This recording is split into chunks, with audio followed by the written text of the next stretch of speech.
जय जोहार। यह ऑडियो स्टोरी किसी के भी भावनाओं को ठेस पहुंचाना नहीं है। इस ऑडियो स्टोरी का उद्देश्य आज के युवाओं को यहाँ मोगी माता का संघर्ष और इतिहास बताने का है और इतिहास के साथ किसी भी तरह की छेड़खानी नहीं की गई। यह लेख स्थानिक लोगों, मंदिर संचालक और यहाँ मोगी के भक्तों से मिलकर माहिती एकत्र करके संशोधन के आधार पर तैयार किया गया लेख है।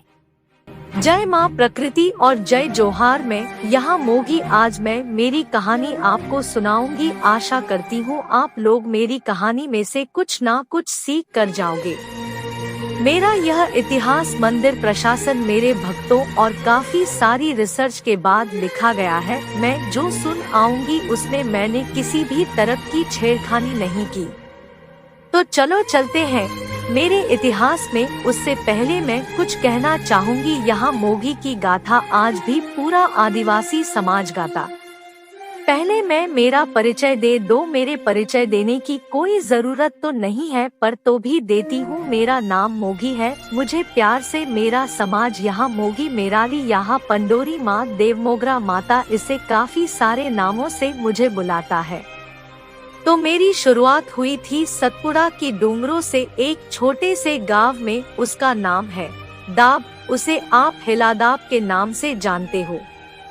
तो अब मैं वह इतिहास सुनाने जा रही हूँ जो इतिहासकारों ने लिखा है। यहाँ मोगी तीर्थ स्थल सातपुड़ांचल में आया पवित्र स्थल है। आदिवासियों की कुलदेवता यहाँ मोगी माता का यात्रोत्सव मार्च से अप्रैल महीने में महाशिवरात्रि के पावन पर्व पर सतपुड़ा की सुरम्य वादियों में स्थित देवमोगरा माता के भव्य मंदिर सागबारा जे नर्मदा, गुजरात में होता है। आज से 1500 वर्ष पूर्व आज के अक्कलकुवा तहसील जे नंदुरबार, महाराष्ट्र के पहाड़ी क्षेत्र में आदिवासी राजाओं का राज्य था। उसे दाब कहा जाता था। आज भी वह परिसर हेलोदाब नाम से पहचाना जाता है और इस परिसर में दाब नाम का एक गांव भी है। वे राजा दाबले, दाब के राजा नाम से परिचित थे। दाब राज्य के परिसर में स्थित आदिवासी जनजातियों के मुखियाओं को एकत्रित लाकर उन्होंने इस क्षेत्र में बड़ा राज्य स्थापित किया। उसे दाब मंडल कहते थे। आदिवासी जनजातियों के मुखियाओं के अधिकार में जो भाग रहा है उसे पाटी कहते थे।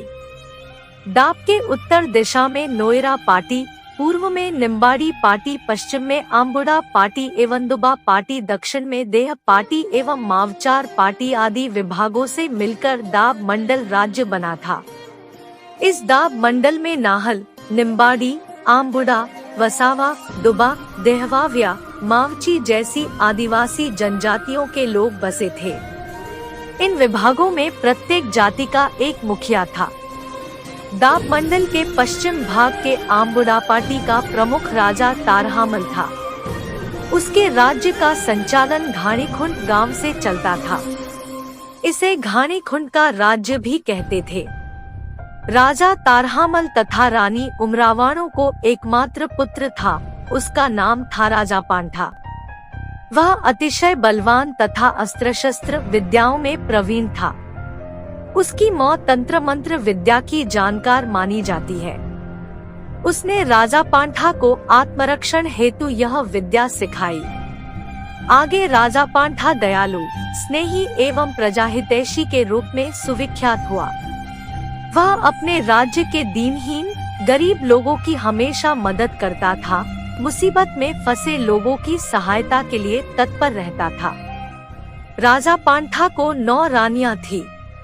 पटरानी देवरूपन जो कि राजा कोठारिया की पुत्री थी, याहामोगी उसकी दूसरी पटरानी थी और दाब का राजा बाहागोरिया व रानी देवगोंदर की मानस पुत्री थी। बाहागोरिया व देवगोंदर को एक पुत्र था जो विना देव, विना ठाकुर या गांडा ठाकुर के नाम से पहचाना जाता था। राजा पांठा तथा विना ठाकुर दोनों आत्मीय मित्र थे। एक दूसरे के बहनोई होने के कारण और जानी दोस्त होने के कारण वे बेनीहजहा अथवा जांगजोड़ बेनीहजहा के रूप में परिचित थे। दोनों अत्यंत सामर्थ्यवान एवं बुद्धिमान होने के कारण दाब के राजा ने उन पर संपूर्ण दाब मंडल के देखरेख की जिम्मेदारी सौंपी थी। राजा पांठा व गांडा ठाकुर कभी दाब के राजा हुए नहीं, परंतु आजीवन राजा द्वारा सौंपी गई जिम्मेदारी पूरी निष्ठा, ईमानदारी एवं तत्परता से निभाई, ऐसा उल्लेख यहाँ मोघी की कथा में मिलता है। एक महान स्त्री यहाँ मोघी की गाथा पार्ट 1 में आज इतना है। वीडियो थोड़ा लंबा हो जाएगा, इस वजह से पार्ट 2 थोड़े ही समय में आ जाएगा। मैं यहाँ मोघी, अभी तो मेरा संघर्ष शुरू ही नहीं हुआ। यहाँ तक देखने के लिए धन्यवाद। जय जोहार, जय माँ प्रकृति।